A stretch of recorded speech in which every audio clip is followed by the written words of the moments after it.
Alright guys, we're going to take a look at the Moga controller. This thing is $3.99 on Amazon.com. Of course it is an add-on item, so not quite shipped. But it does come with this little leatherette carrying case with a magnetic, or not magnetic, but spring-loaded top. Without that, we came here for the controller. So here it is. It's a tiny little thing. It does have a bracket for your phone, on-off switch, takes two AAAs, it does have L&R, connected to a phone. You have to have the Moga Pivot app, and when you first download it, it's going to have you set up the controller and have you turn on Bluetooth and everything. So you want to flip it to on. Green light will turn on and this will start flashing. So Moga is ready.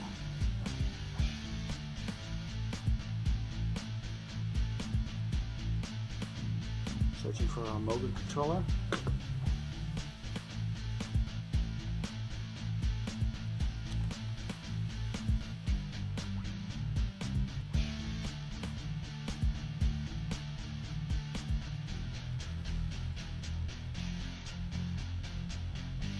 Congratulations, your Moga is ready to use. It does take a while to connect. Oh, let's take a look at the app. The app sucks. It's crashed on me a couple times and it just does not look good. It looks straight out of Android 2.2 or 2.3. Now, any native Android app, you have to make sure that it is in here, in the Moga app, in order to play it with the Moga controller.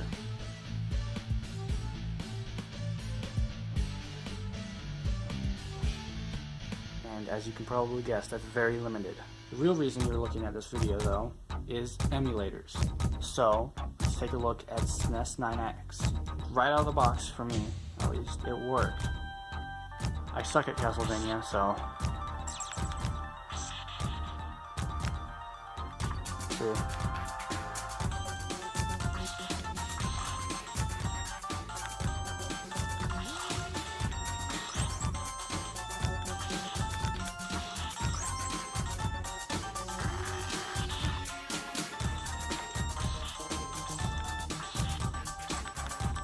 a little awkward to use. Got Lupin 64 installed here with the Moga controller. Let's just see if we can't configure it.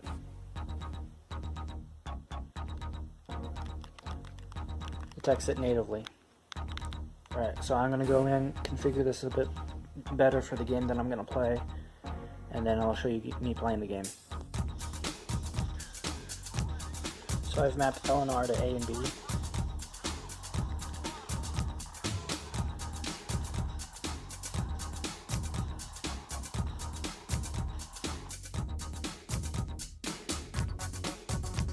It's pretty difficult because you don't have much granular control on the analog node.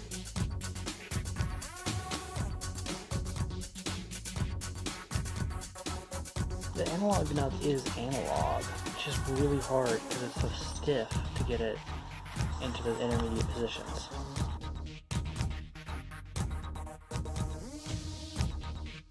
So how does the little stick feel?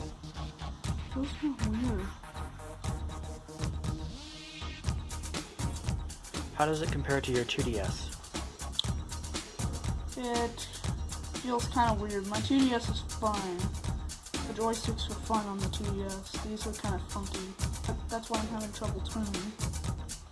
The grip is terrible. Like, it feels so, like, the Xbox controller has a lot more, like, of handle, so you can actually, like, grab the controller. This one is just, and the sticks are very resistant to move. There's no bumpers. Oh.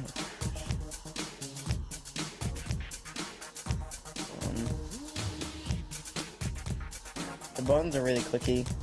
I'm not a big fan of that, but I don't know. I guess some people are. Yeah, but the sticks, these super resistant. Can't click in on the sticks either. And the triggers are click, they're not analog.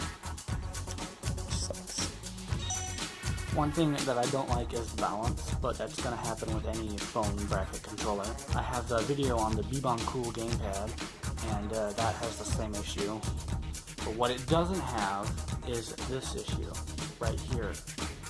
These palms, the palm juts, are not big enough, like on the Xbox controller, so it fits in your palm nice. Now I understand that they cut it off so it will fit in your pocket, but what I'm talking about is the thickness. This versus this. It should be thicker, chunkier, easier to hold. Buttons, in my opinion, they should be bigger. There's no excuse for them to be this small. It's not like they had to be this small in order to fit on here, and they don't feel that great.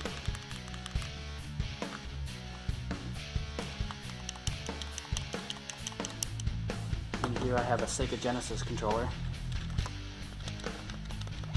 Got that Sega thunk. Now, with most controllers, you'll have a rubber membrane that goes in between the button and the PCB.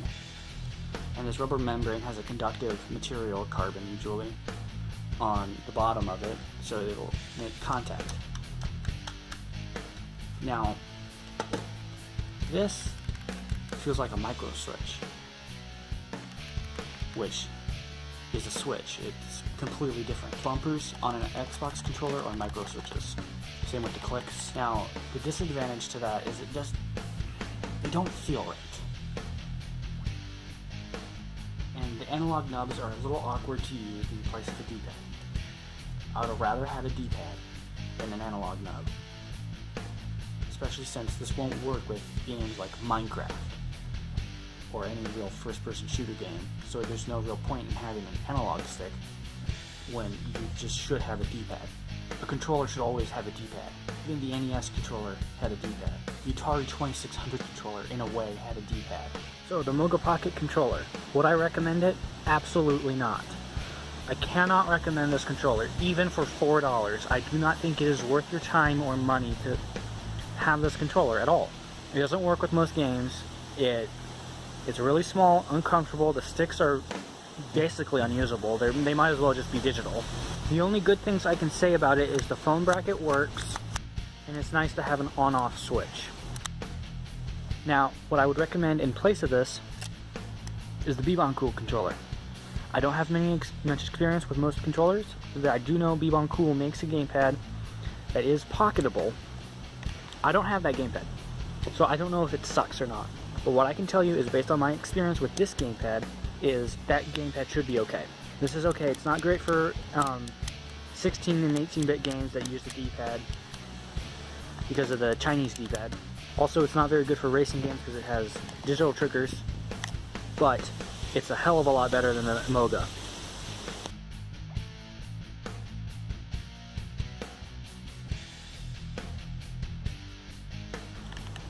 I don't even know why I'm playing this game right now. Thank you.